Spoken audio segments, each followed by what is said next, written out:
Cuando-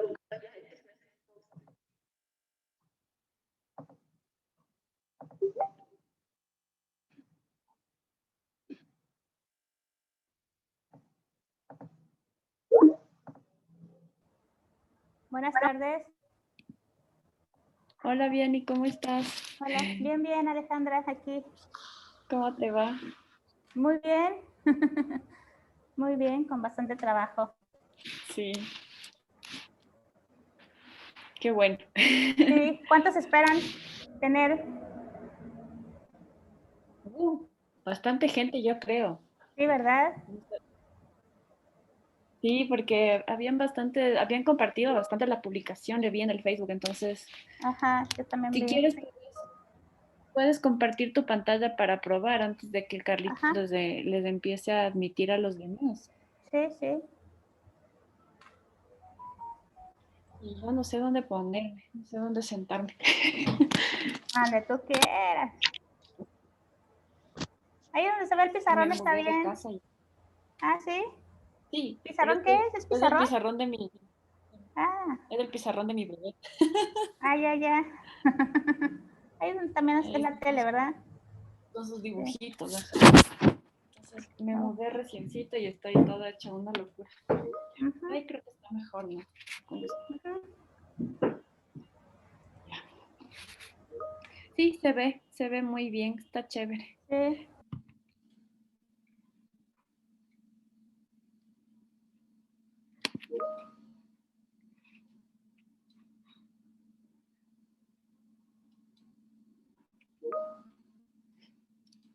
Buenas tardes con todos. El día de hoy vamos a empezar con este conversatorio.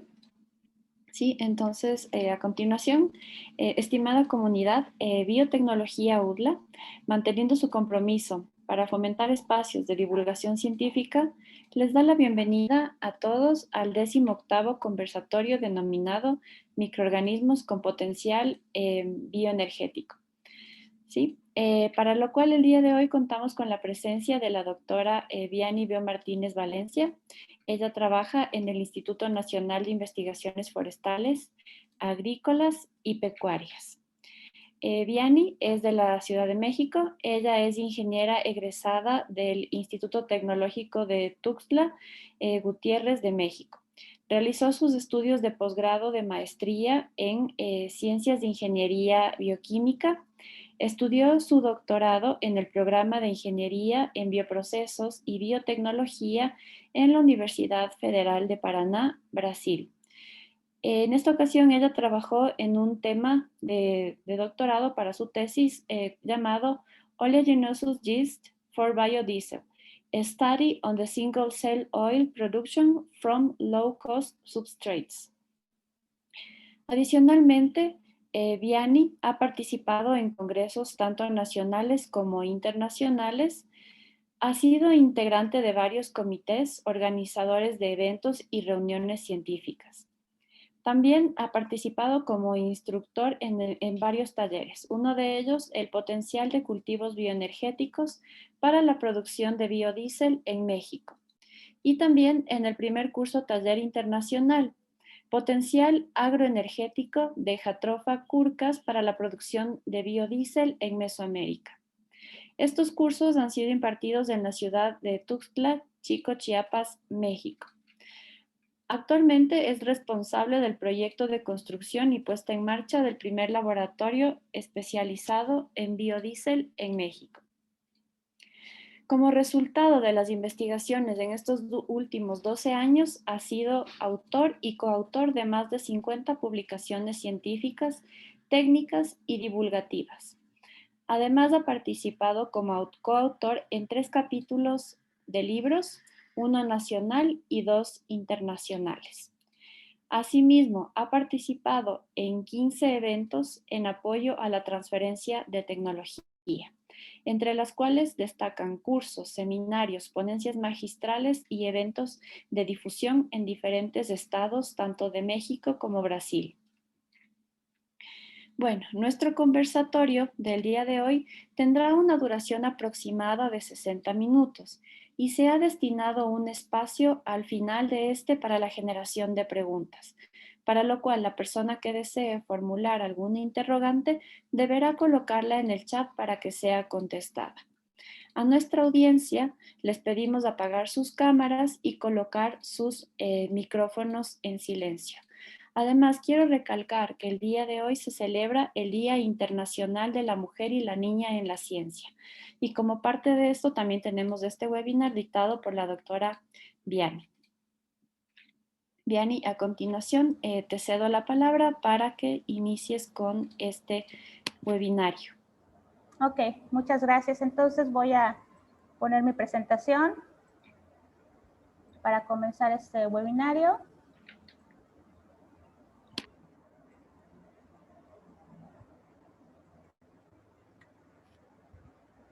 Ok, ¿se ve todo bien? Bueno, pues buenas tardes. Gracias por participar en este webinario, en este tema que vamos a dar. Le agradezco la invitación a la maestra Alejandra por permitirme la oportunidad de exponerles uno de los temas que a mí me gusta y que son de relevancia a nivel internacional. Y pues vamos a comenzar con la ponencia. El día de hoy vamos a ver y abarcar diferentes temas como un contexto internacional y situación actual de los biocombustibles, qué está pasando y las problemáticas que tenemos actualmente, el uso de microorganismos y aplicaciones para la producción de la bioenergía, algunas consideraciones que tenemos que tomar con respecto a la industria microbiana para biocombustibles, avances de investigación que hemos hecho hasta el día de hoy con respecto a microorganismos con potencial bioenergético, y pues la ronda de preguntas y respuestas que ustedes tendrán con respecto a lo que estamos planteando en este día. Bueno, pues comenzamos a primero ver un contexto internacional con respecto a la problemática. Ustedes saben que las reservas de petróleo, de los combustibles fósiles, cada año que pase, esas reservas van disminuyendo porque es una energía no renovable, y entonces la concentración de esa energía pues va en retroceso. Y además, además de eso, pues existe una creciente demanda mundial de energía. Esto es debido a que hay mayor cantidad de habitantes con respecto a los años que pasamos. Y también debido a que necesitamos alimentos para poder subsistir y energía eléctrica, ¿no? Uno de los ejemplos que podemos mencionar con respecto a ese uso de combustibles fósiles es el carbón fósil, que les puedo mostrar aquí en esta gráfica. Y básicamente es para que ustedes vean que existe demanda y que también hay pocas reservas en diferentes regiones del mundo, del planeta, en las cuales, por ejemplo, en la parte de Norteamérica existe una reserva del 28%, de 17% en Europa, un 18% en esta parte de Rusia, en Asia un 32%. Entonces, conforme vaya avanzando los años, va a ir disminuyendo porque saben que es una fuente no renovable, y entonces tenemos que buscar pues alternativas alternativas o otras opciones para no utilizar los combustibles fósiles. Dentro de ellos pueden ser los biocombustibles. Ustedes pueden ver en esta gráfica cómo está distribuida esta energía en toneladas equivalentes de petróleo, en la cual el uso de las energías renovables es poca, pero si pasamos a una transición y si los países o en las ciudades empiezan a usar las energías renovables, podemos llegar a aumentar o a distribuir la matriz energética utilizando otras fuentes de energías renovables. Além de todo eso, de la demanda que existe con respecto a energía, hay otra situación importante que ustedes deben de saber, que esas fuentes de combustibles fósiles han generado gases de efecto invernadero, en las cuales han provocado diferentes cambios al clima. Uno de ellos es el aumento de la temperatura, debido a que hemos consumido en exceso esos combustibles, en los cuales, por ejemplo, la producción de electricidad y calor representa el 25% total de las emisiones de gases de efecto invernadero, y el transporte representa el 14%. Entonces yo quise mostrarles estas fotografías de cómo la temperatura ha aumentado con respecto al tiempo, En 1880 ustedes están viendo que el planeta no era tan caliente. En 1950 empieza a aumentar esa temperatura. En 1990 ven cómo está ya el planeta con cierto calentamiento. Y en el 2020, ¿cómo estamos? Esto se debe pues, al uso desmedido de combustibles fósiles, a las talas de árboles, al uso desmedido de plásticos y pues, a la falta de conciencia que tenemos los seres humanos en no tener un cariño por el planeta. Entonces, debido a esta situación, se generaron diferentes protocolos o leyes a nivel mundial. Uno de ellos fue el protocolo de Kioto, que su principal objetivo es implementar estrategias para la reducción de emisiones de gases de efecto invernadero. Después de esta surgió el Acuerdo de París en el 2014, en la cual el objetivo principal es disminuir o que no aumente 1 grado centígrado la temperatura en la Tierra, y para eso se tuvieron que comprometer diferentes países, dentro de ellos Ecuador, y revisando un poquito de la literatura, tanto Ecuador como otros países ratificaron en julio del 2016, en las cuales ellos se comprometen a buscar estrategias para disminuir esas emisiones de gases de efecto invernadero.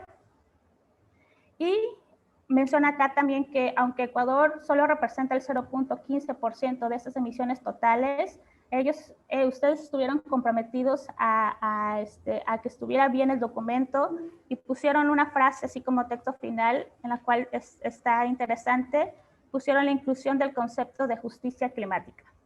Entonces, tanto México como ustedes estamos involucrados en buscar estrategias y otras alternativas para poder reducir esos gases de efecto invernadero y que la temperatura no llegue a aumentar 1 grado centígrado, porque representan muchos problemas para nosotros.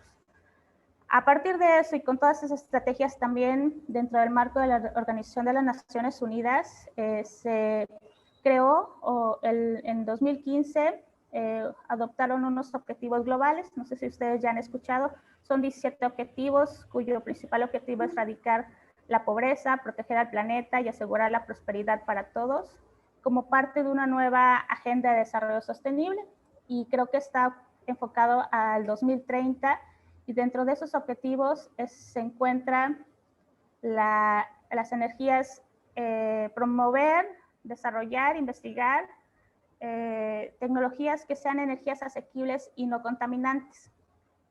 Ante todo eso, por ejemplo, México, les pongo este ejemplo porque es aquí como nosotros, les estoy dando este ejemplo es para enfocarlos cómo nosotros llegamos o cómo estamos, por qué estamos desarrollando este tipo de investigaciones en donde estoy trabajando. Una de las estrategias de México comprometido con el Acuerdo de París es buscar fuentes de energías renovables a partir de materias primas, por ejemplo, el uso de biocombustibles o de cultivos energéticos. Aquí un paréntesis, existen dentro de la clasificación de los biocombustibles por generaciones. No sé si ustedes han escuchado que los clasifican por diferentes generaciones. A mí me gusta el concepto de clasificar por generaciones dependiendo del origen de la materia prima. Es decir, si nosotros adoptamos una estrategia para usar biocombustibles, por ejemplo, la primera generación se caracterizan por materias primas que están a la disposición, que se utilizan para otros fines, pero que lo podemos usar para biocombustibles. Tal vez eso sería una estrategia de solución inmediata para algunos países, como por ejemplo Brasil, que está utilizando la soya para etanol y la caña de azúcar para, la caña de azúcar para etanol y la soya, el aceite para biodiesel. Con respecto a la segunda generación, estos se enfocan en materias primas que van enfocadas a cultivos que no se han explotado o que no se han utilizado para otros fines, como la Jatropha curcas o piñao manso, como lo dicen en Brasil, o piñón mexicano aquí en México, y como el sorgo dulce, que no tienen un fin o un uso para alimentos, por ejemplo, y biocombustibles de tercera generación que se clasifican en involucrar a los microorganismos para la producción de etanol, aceite para biodiesel y para la producción de etanol, junto o combinado con residuos agrícolas y agroindustriales. Ante esta situación y esta visión con respecto a cómo utilizar biocombustibles y qué materias primas podemos tener para poder implementar estas estrategias, también en México se han creado leyes y programas para el desarrollo de esas energías renovables. En el 2008 se creó la Ley de Promoción y Desarrollo de los Bioenergéticos en México. En el 2012 hay una Ley General de Cambio Climático cuyo objetivo es reducir 30% de las emisiones de gases de efecto invernadero para el 2022, o sea, el año pasado. Y en el 2013 una Estrategia Nacional de Cambio Climático que es mitigación y adaptación a 40 años. Y existe un programa especial para el aprovechamiento de energías renovables. Bueno, pues en el 2008, que fue la Ley de Promoción y Desarrollo de los Bioenergéticos, uno de sus apartados, sus capítulos, es que menciona que hay que promover la producción de insumos bioenergéticos a partir de actividades agropecuarias, forestales, utilizando algas, por ejemplo, procesos biotecnológicos y enzimáticos del campo mexicano, sin poner en riesgo la seguridad y la soberanía alimentaria. ¿Qué significa? Que está impulsando y promoviendo los trabajos de investigación o proyectos de investigación basado a estos insumos bioenergéticos, pero la restricción, por ejemplo, en México, que no podemos utilizar los cultivos que son destinados a la industria alimenticia. Entonces, ahí los investigadores deben enfocarse en materias primas que no compitan con los alimentos. Es el caso solo para México.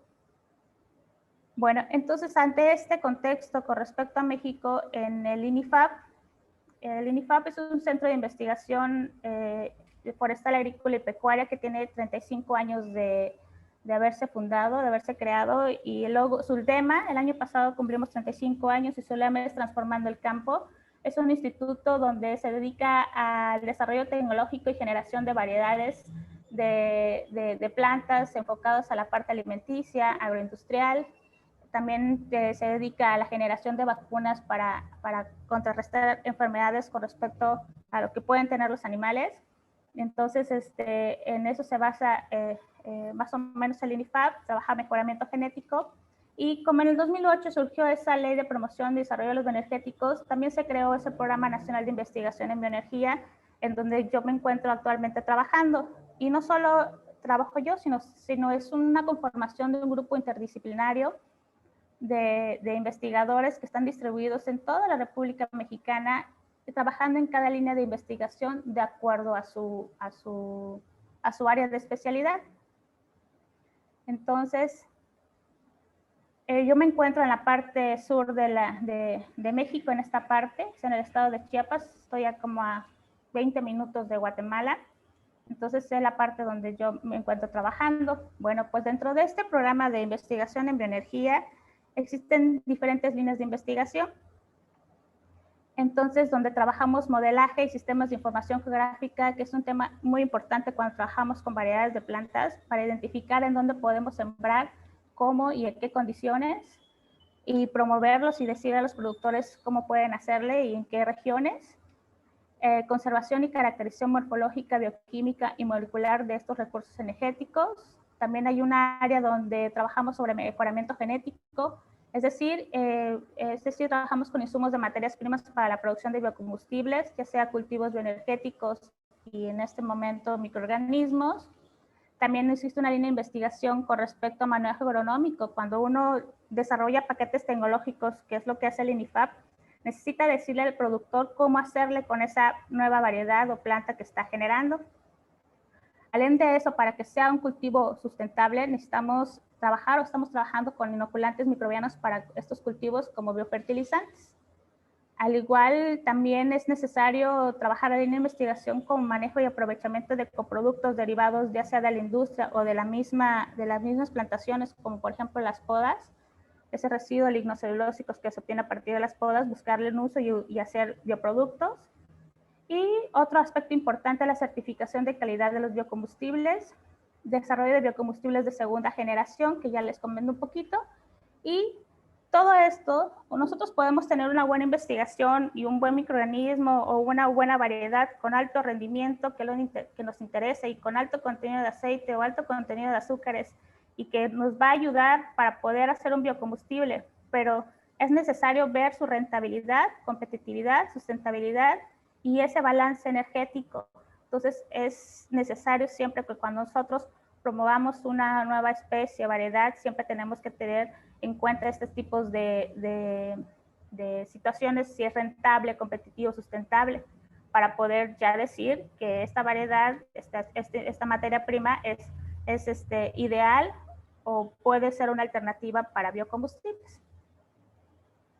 Con todo esto, el INIFAP actualmente ha desarrollado diferentes variedades de plantas, ha patentado variedades de Jatropha curcas, que es la que comenzamos a trabajar, que son las tres de las primeras a nivel internacional, las cuales ya están disponibles a la venta para las personas que quieran implementar y buscar otras alternativas para producir biodiesel a partir del aceite de estas plantas, y tienen, con respecto a calidad de su aceite, es muy buena para poder hacer biodiesel. Y pues también se han generado paquetes tecnológicos y publicado en diferentes libros y capítulos a nivel internacional. También otra materia prima de segunda generación que ya se tiene registrada y está a la venta es la higuerilla o Ricinus communis, que también se caracteriza por tener alto contenido de aceite y una buena materia prima para la producción de biodiesel. Y también este aceite tiene potencial para bioturbocina, que es otro área de oportunidad como materia prima para la parte de los combustibles de los aviones. Y por último, se tiene una variedad para la producción de bioetanol a partir de sorgo, en donde en México existe una planta integral, en donde se aprovecha y se obtiene bioetanol a partir del proceso, o sea, la obtención de jugo del sorgo, y aparte también está una adaptación para utilizar ese bagazo que sobra del sorgo, transformarlo y hacer etanol. Bueno, estos son los avances que hemos tenido hasta la fecha con respecto a variedades de jatrofas o materias primas de segunda generación. No solo lo hice yo, lo hizo un grupo interdisciplinario de investigadores, que nuestro producto es esto. Entonces, dentro de la jatrofa, para decirles, cuando se patentan algunas variedades, tienen diferentes nombres. Las de la jatrofa se llama Doña Aurelia, Don Rafael y Gran Victoria, para que ustedes las identifiquen, que son mexicanas.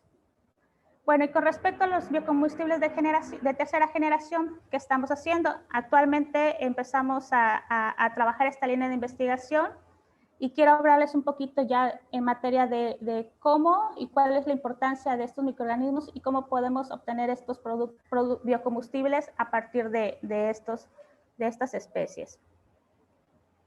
Bueno, pues el uso de microorganismos puede ser una alternativa para energías renovables a partir de la biomasa y desechos biológicos. También es de gran interés en la producción de diversos biocombustibles, no solo etanol o aceite, como he estado mencionando, sino que en diferentes áreas de los biocombustibles, y particularmente debido a la diversidad metabólica de diferentes microorganismos, permite la producción de combustibles a partir de diversos sustratos. Como ustedes pueden observar en esta tabla, existen diversos microorganismos en los cuales ustedes pueden obtener diferentes tipos de productos en la parte de biocombustibles, desde butanol, isobutanol, etanol, ácidos grasos para biodiesel, butanediol, etanol, ácidos grasos y propanediol. Entonces, aparte de estos que yo les muestro en esta lista, hay una gran diversidad de microorganismos en las cuales se pueden obtener este tipo de productos. Bueno, otra cosa importante o materia importante es el sustrato. El consumo de sustratos orgánicos por un microorganismo y su posterior utilización en los procesos metabólicos genera productos útiles que pueden utilizarse como combustible para producir energía. Aquí les estoy mostrando un esquemita de una de las vías microbianas para la producción de diferentes biocombustibles.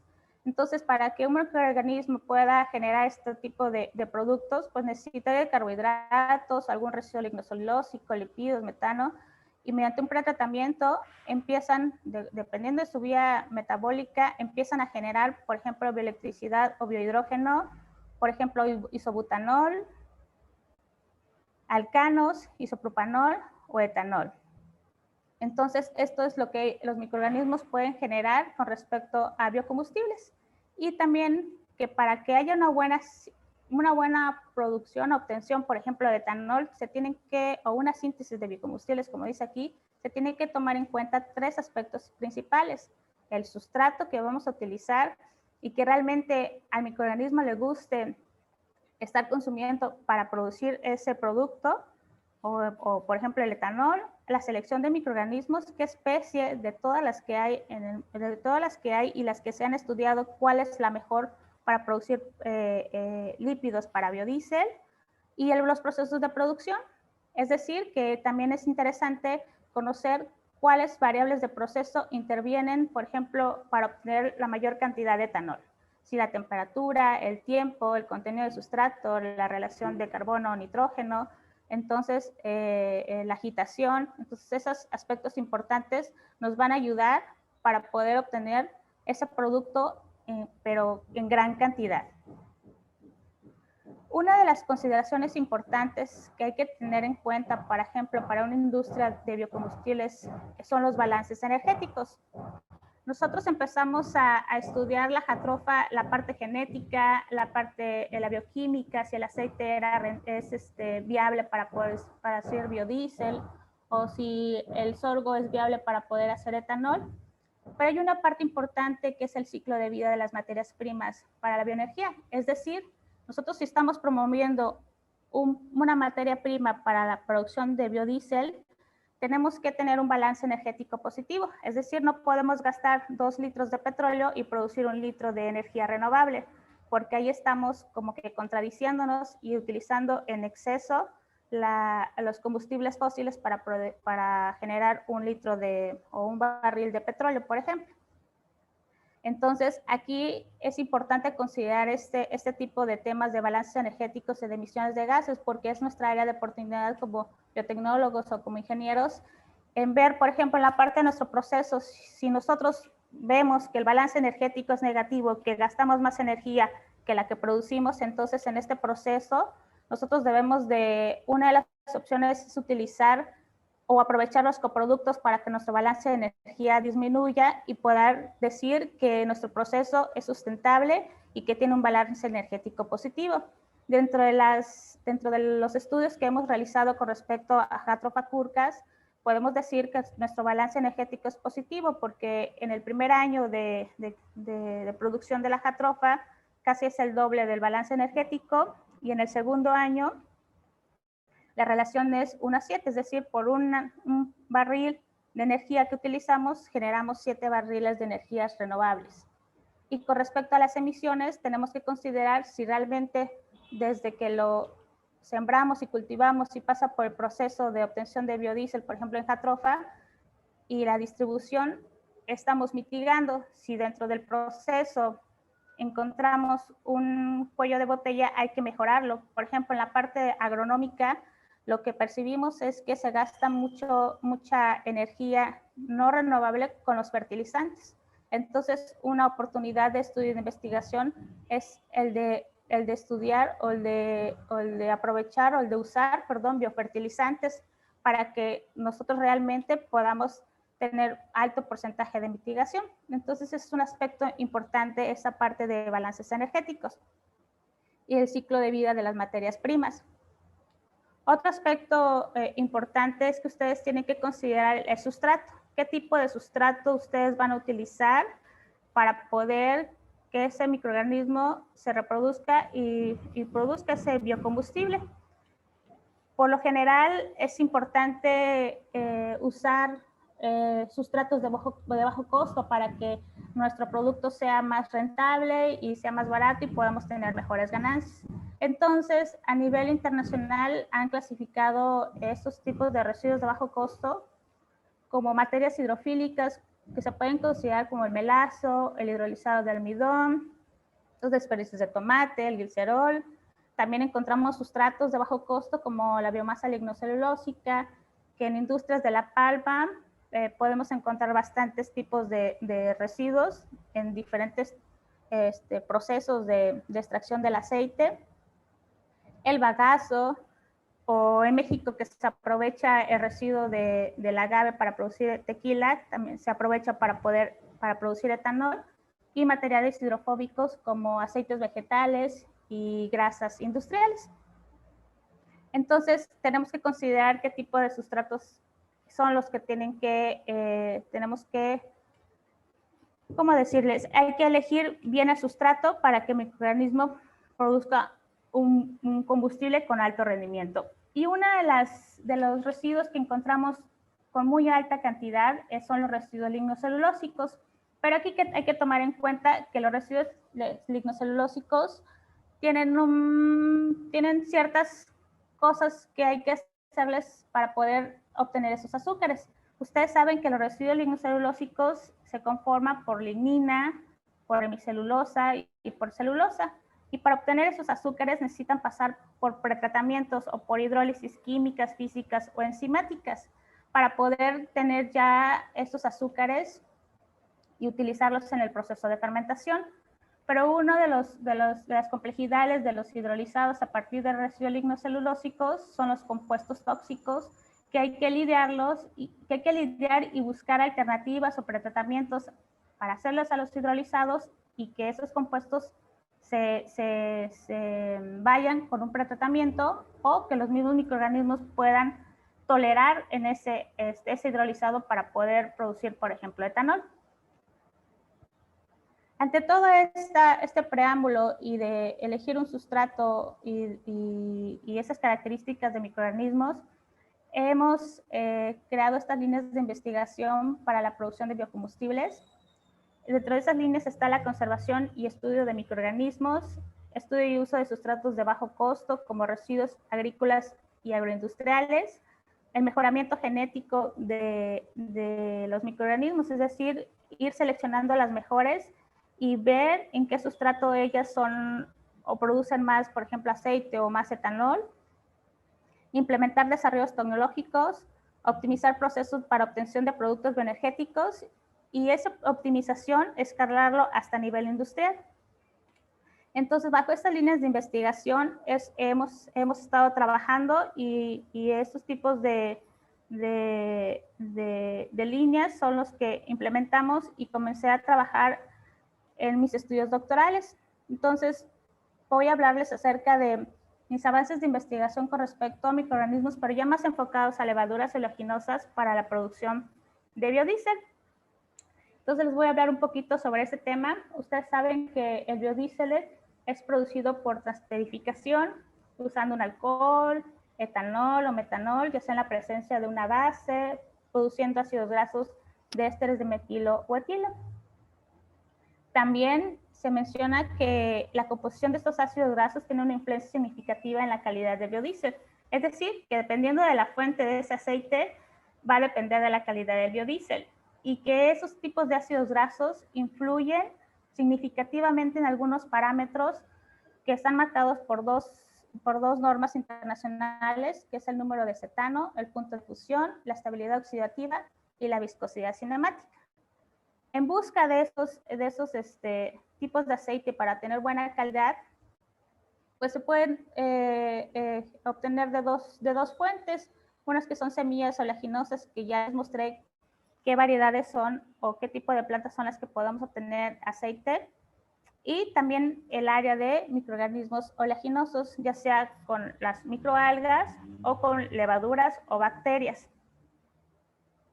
Entonces, ¿qué son los microorganismos oleaginosos? Pues son lípidos, son células en las cuales los microorganismos almacenan lípidos dentro de ellas, comprendidos como triacilglicerol, y también estos microorganismos oleaginosos son capaces de acumular dentro de ellas, como pueden ver en la foto, de entre 20 y 80% de lípidos por biomasa seca. Este tipo de aceites producidos por los microorganismos tienen estas características. Algunos aceites extraídos a partir de los microorganismos son destinados para suplementos alimenticios y también pueden ser destinados por su calidad para biodiesel. Al igual, para generar esos desarrollos tecnológicos y esa optimización de procesos, debemos de conocer la naturaleza o cómo es que se comporta esa levadura oleaginosa en su crecimiento y en qué momento es el ideal o la parte donde produce mayor contenido de aceite. Entonces aquí les muestro una figura, es una cinética típica de acumulación de aceite. por microorganismos productores de aceite, en las cuales ustedes ven su cinética de crecimiento, la producción de biomasa, y ustedes pueden ver en esta línea que está aquí, en qué momento nosotros podemos ver cuál es la máxima producción de aceite de estos microorganismos. Al igual hay que, de manera importante, hay que seguir el consumo de nitrógeno y el consumo de glicosa.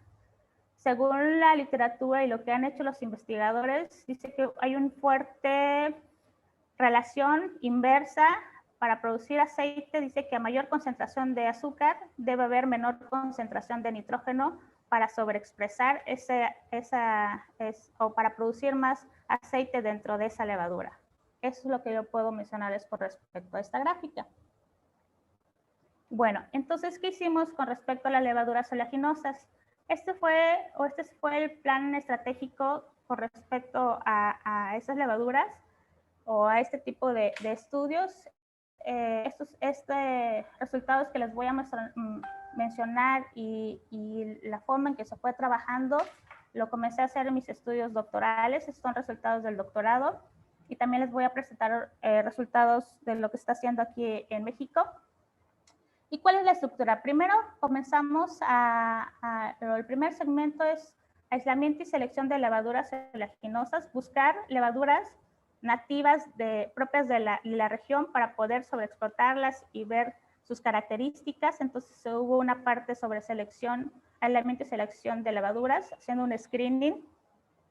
Después está la parte de optimización de bioprocesos para obtención máxima de aceite microbiano a pequeña escala en matraces no mayor a 500 mililitros. ¿Y qué hicimos? Pues estamos buscando levaduras oleaginosas, que esa es la primera parte que hicimos. Después seleccionamos dos residuos, un residuo lignocelulósico que trabajamos con residuo de la palma y otro residuo que es un residuo hidrofílico que proviene de la caña de azúcar. Estos dos estudios se manejaron de diferente manera por la composición de cada sustrato, que son totalmente diferentes.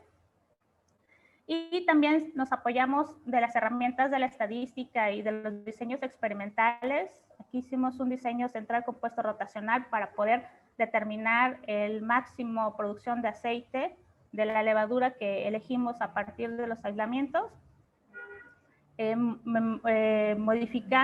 Seleccionando las variables de proceso que intervienen realmente para la producción de aceite, y las variables de respuesta obviamente son la producción de biomasa y el contenido de aceite. Y entonces, después de hacer esta parte, que es la parte, digamos, a pequeña escala, hay que ir poco a poco escalando ese proceso. Ya tenemos la obtención, ahora se trabajó en un reactor de 10 litros con otras variables de proceso y vimos o estudiamos cuáles fueron las mejores condiciones para que el microorganismo produciera la mayor cantidad de aceite en poco tiempo. Eso fue el reto a seguir con respecto a este trabajo de investigación que se hizo en el doctorado. ¿Y qué obtuvimos? Con respecto a aislamiento y selección de levaduras oleaginosas, aislamos 140 levaduras y vean cuál es el comportamiento de todas estas levaduras.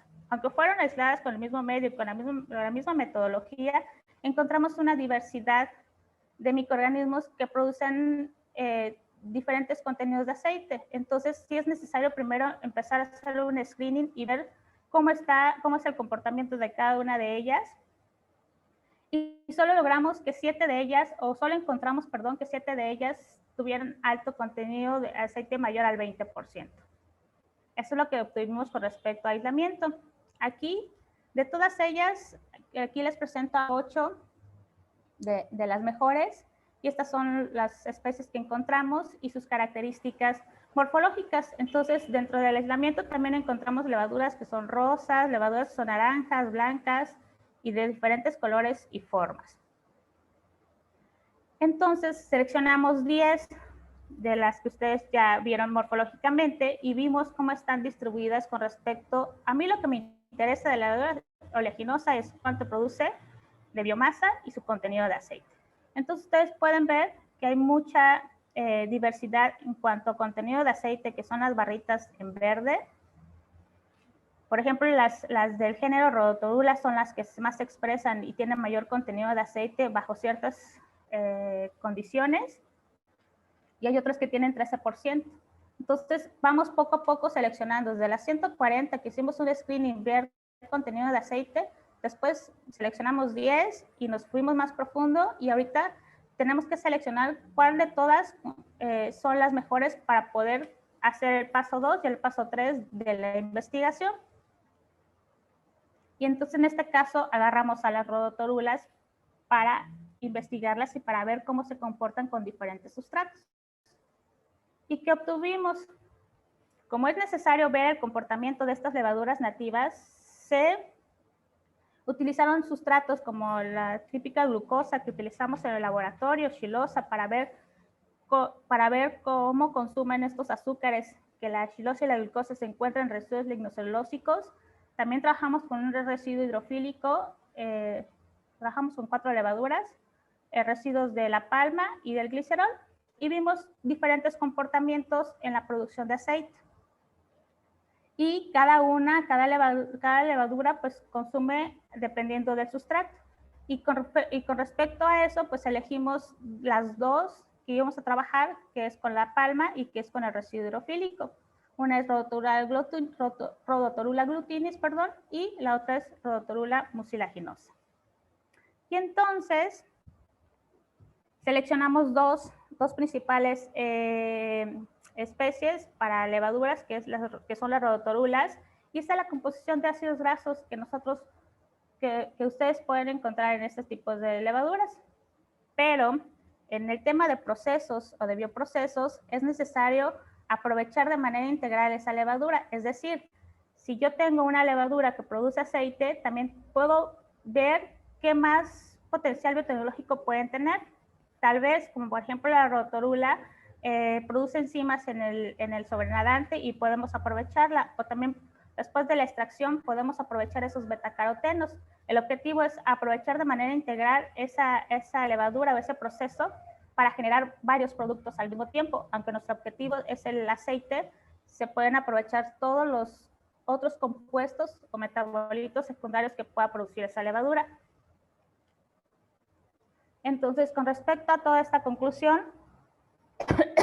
se utilizó, por ejemplo, para el residuo lignocelulósico, se utilizó el residuo de la palma y Rhodotorula mucilaginosa para poder estudiarla y determinar las mejores condiciones para obtener aceite. ¿Y qué vimos?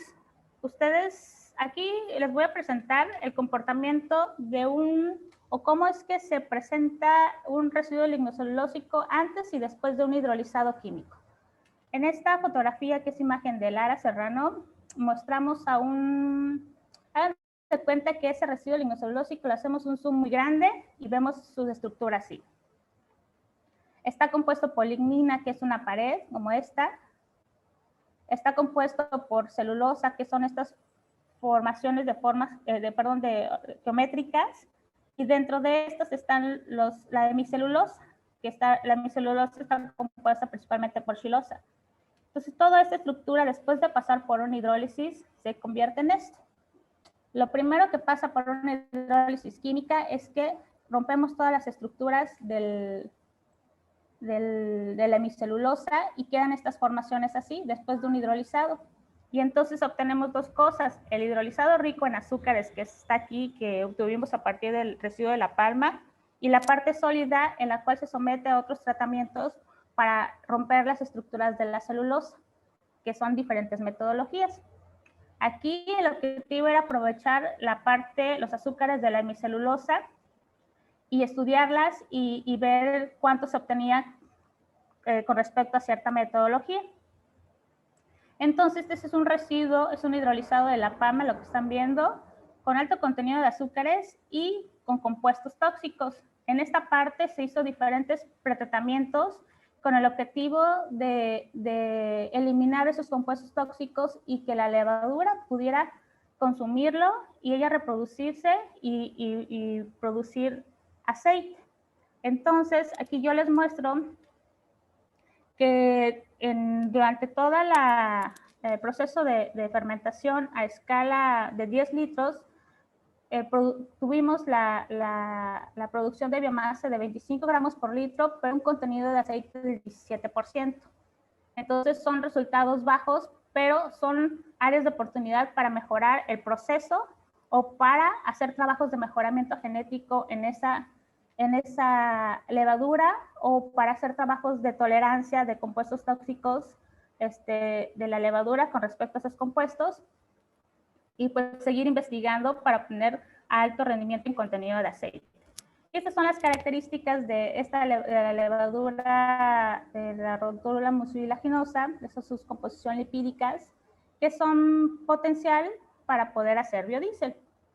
Ahora, con respecto al usar el derivado de la caña de azúcar, es un sustrato totalmente diferente. No me acuerdo si lo mencioné, pero es necesario siempre caracterizar el sustrato que vamos a utilizar para hacer fermentación.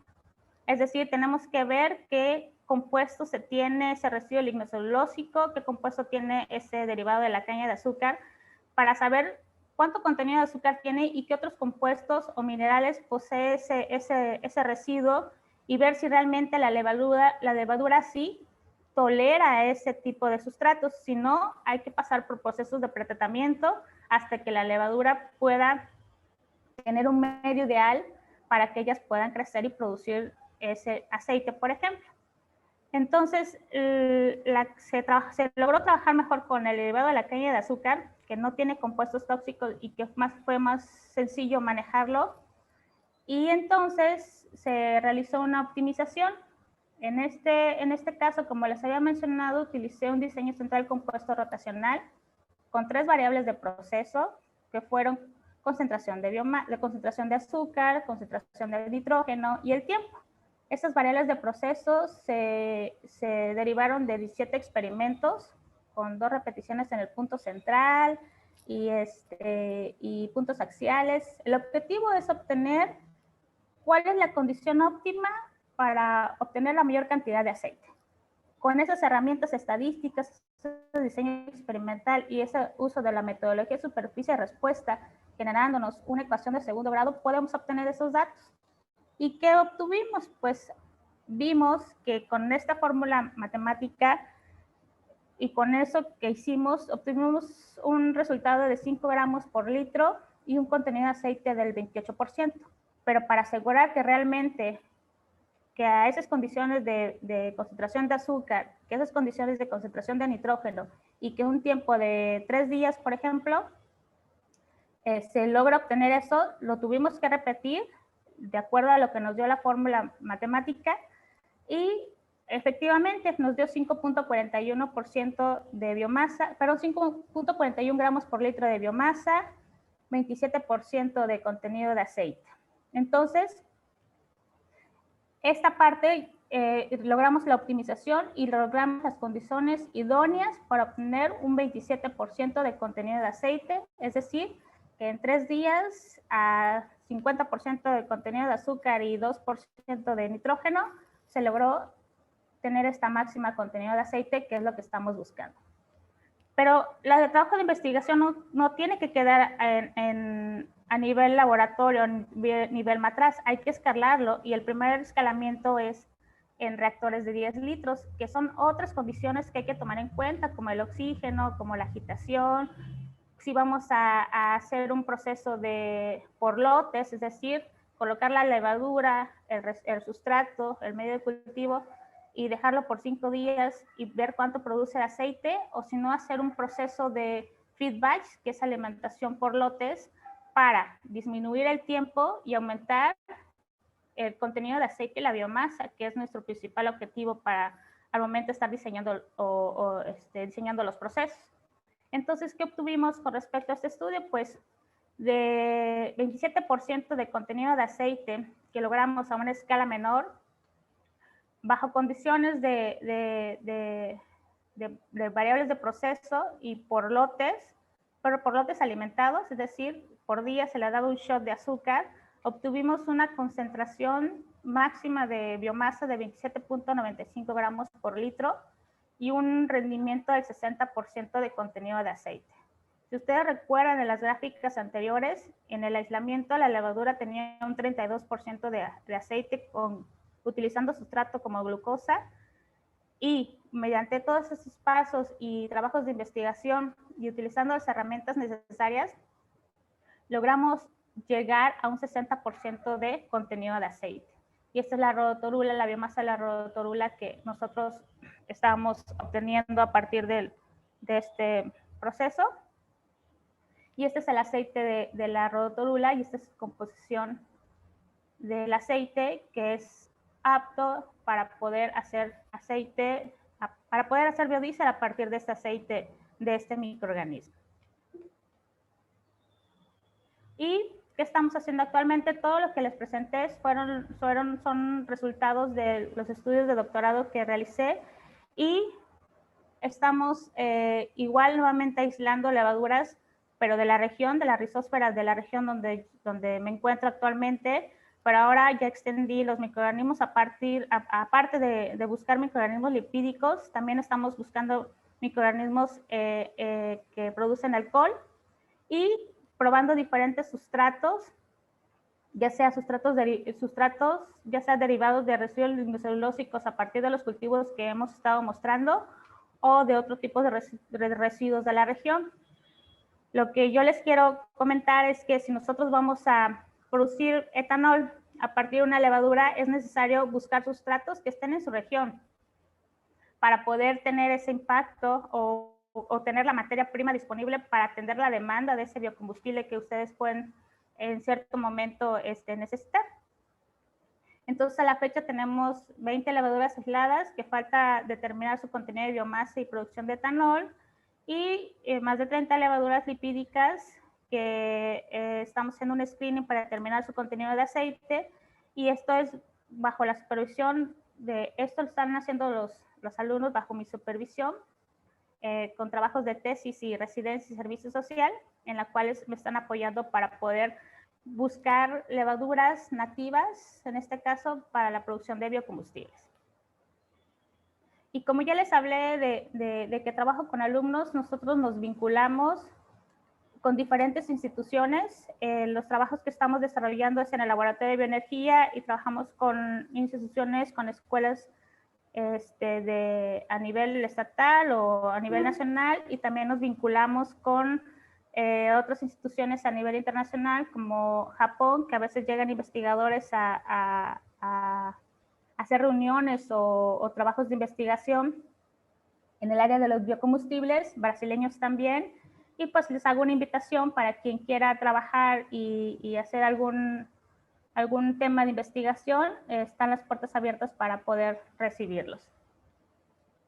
Y como conclusión, pues este mundo de los microorganismos para biocombustibles son bastantes líneas en las cuales yo estoy más especializada en levaduras oleaginosas, pero hay muchas áreas de oportunidad que hay que investigar y desarrollar para tener una gran variedad o alternativas para esta cuestión de los biocombustibles. Y con esto es todo, y muchas gracias. Y este es mi correo electrónico del instituto, y el alterno por si alguien me quiere escribir, tenga alguna duda, o si les comparto algún material, con mucho gusto se los envío. Gracias.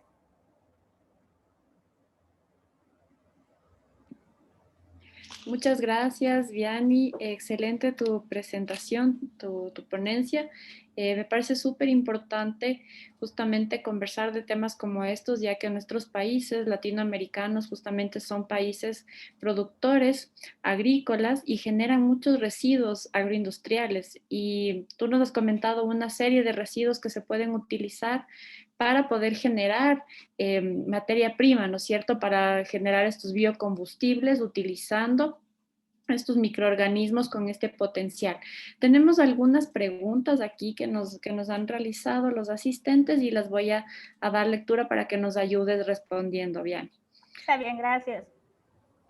La primera pregunta nos realiza Ana Cuñachi, y dice: me gustaría saber si han identificado algún compuesto que cause toxicidad en las levaduras en determinado momento de la vía metabólica y qué efecto causar.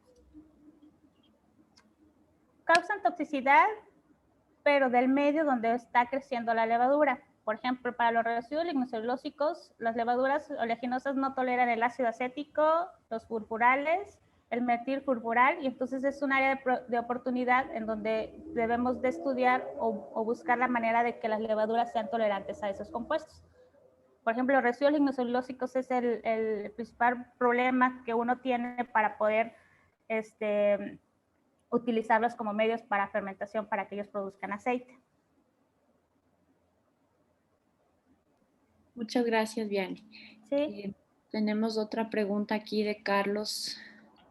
¿Qué porcentaje sería el óptimo para poder utilizar al microorganismo como un microorganismo potencial para obtener biocombustibles de tercera generación? Es decir, el porcentaje de aceite, se refiere, el porcentaje de aceite.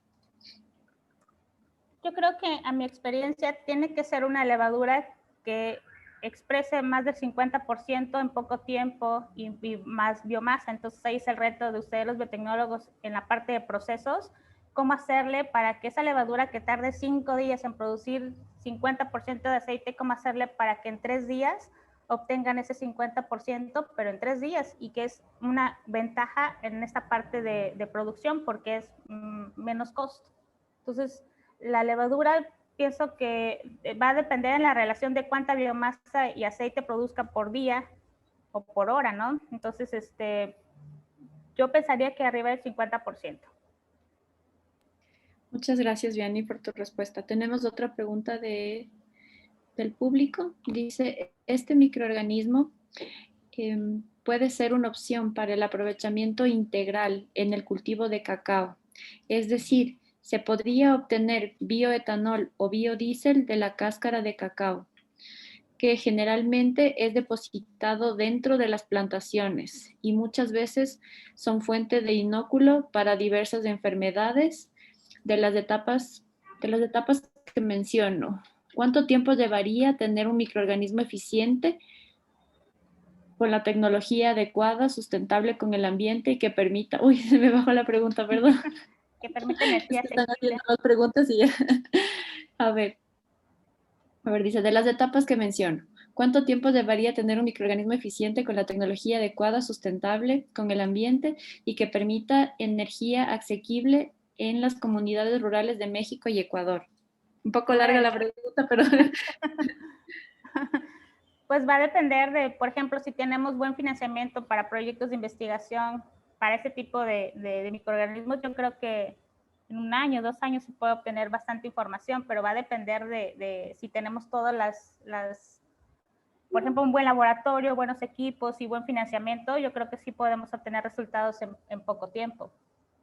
Es decir, que el cacao puede ser un posible sustrato, ¿no es cierto, Vianney? Sí, dependiendo. Si en la región es una región rica pero hay plantaciones y comercialización de cacao, es una vía para aprovechar ese residuo como sustrato. Claro que sí. Ya, tenemos aquí una pregunta más. Dice, me gustaría saber, por favor, si además de identificar la morfología de los microorganismos, aplicaron técnicas de cultivo para confirmar si el microorganismo era oleaginoso o no. De ser el caso, ¿qué técnicas aplicaron? Ok, lo que hicimos fue identificación del microorganismo y de ahí buscar en la biblioteca para ver si esos microorganismos, de acuerdo a lo que han estudiado otros investigadores, son potenciales son potenciales que produzcan, aceite. Y técnica, por ejemplo, para identificación de microorganismos oleaginosos, hay técnicas así como el screening que se mete a un medio de cultivo durante cierto día bajo ciertas condiciones y se empieza a determinar el contenido de aceite. O hay otras técnicas que son más fáciles, pero son subjetivas de coloración, como el Sudan Black B, que es el que utilizan, y otros tipos de tinción para poder identificar las levaduras oleaginosas. Por ejemplo, ese tipo de Suda Black Belt dice que tienes que hacer procesos de fermentación o hacer reproducir la levadura, y si tiene una concentración azul fuerte es que es oleaginoso.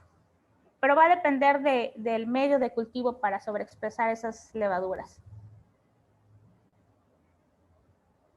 Bien, y tú nos mencionabas también sobre la posibilidad de tener mayor porcentaje de aceite en la célula, en la single cell. ¿Cómo podemos hacer esto aplicando técnicas de biología molecular? Uy, muy buena pregunta. Estaba platicando con otro investigador, y tal vez puede ser hacer una recombinante, microorganismos recombinantes, utilizar un gen o una cualidad de una levadura y pasarla a otra para que podamos aumentar esa producción de aceite, por ejemplo. O simple, o la selección así, como voy haciéndole, empezando por selección y viendo cuál es la mejor levadura para poder ya sobreexpresarla.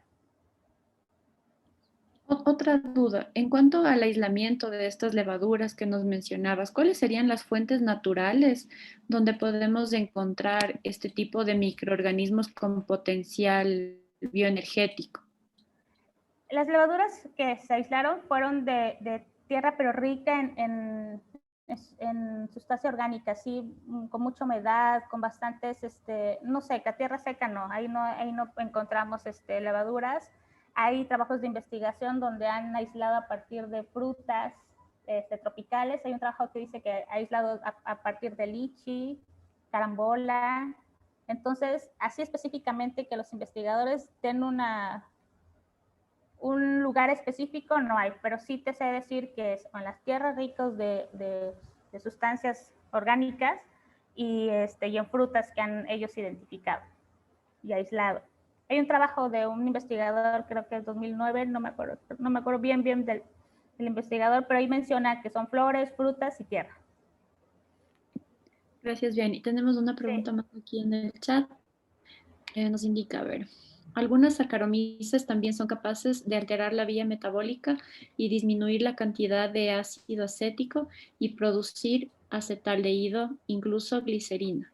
¿Qué podría disminuir la cantidad de los aceites? A ver, déjame ver, aquí me perdí, de los aceites que se pretende, al revés, que se pretende obtener o mejorarlos.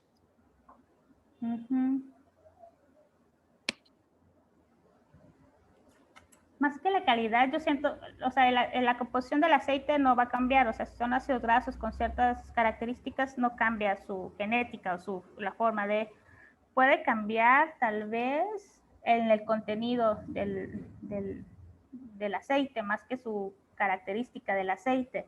A ver, incluso que podría disminuir la calidad de los aceites. Calidad no, pero no disminuye la calidad, pienso, pero sí disminuye en la producción de contenido de aceite, porque tal vez se ve alterado por esos compuestos tóxicos.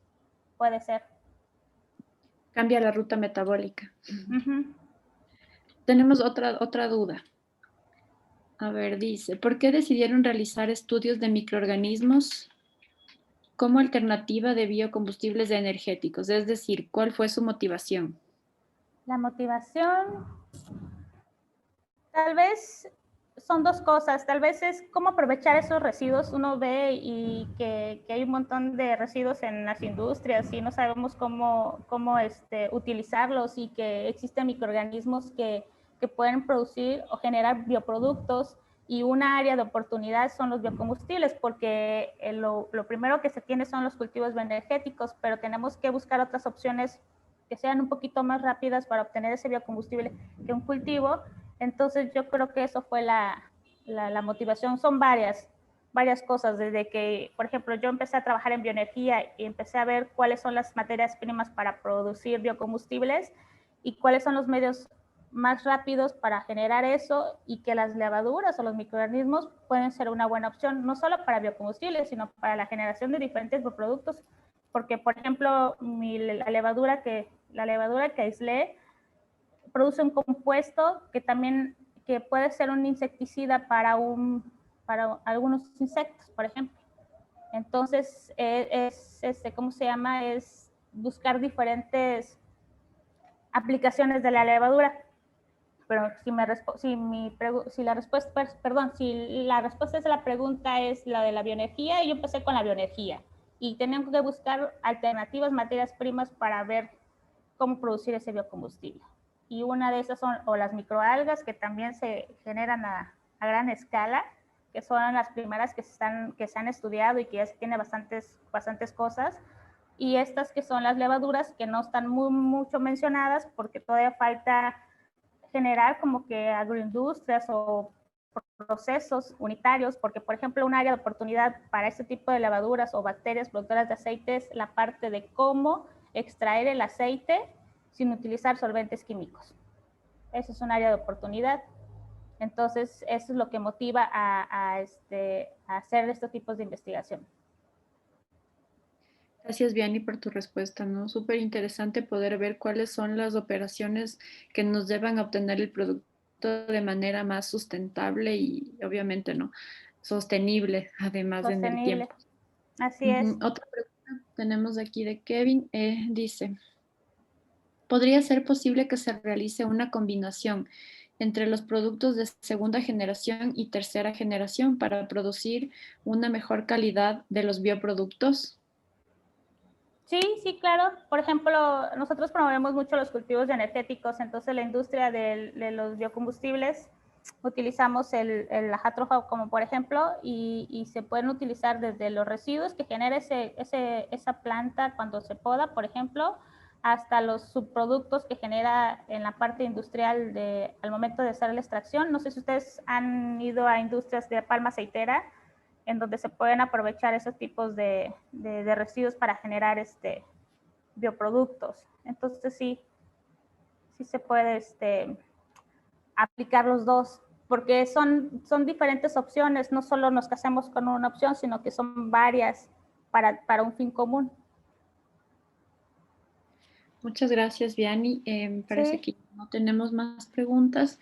Te agradezco mucho por tu tiempo y por dedicarnos a esta charla tan interesante y motivante para nosotros, ya que nuestros países tienen, como les decía, realidades similares en cuanto a la generación de residuos y es muy importante que nosotros como futuros biotecnólogos, algunos estudiantes y los biotecnólogos también, los ingenieros, veamos esta oportunidad, ¿no? Revaloricemos los residuos y así aportemos mucho más al desarrollo además, ¿no? De la ciencia, del país. Y todo empieza como hemos visto con investigación, con apoyo. Justamente tú mencionabas al inicio el apoyo también del gobierno, ¿no es cierto? De las leyes que favorecen que se lleve a cabo este tipo de investigaciones, que promuevan estas investigaciones. Entonces ahí vemos cómo se correlacionan tanto la parte de gobierno, con la academia, con las instituciones que hacen investigación y con la industria a la final. Te Así es, agradezco nuevamente. Alejandra. Y gracias también nos colocaste ahí tu correo, igual vamos a estar pendientes y más bien tratar de continuar con esta parcería, con este trabajo conjunto, ya que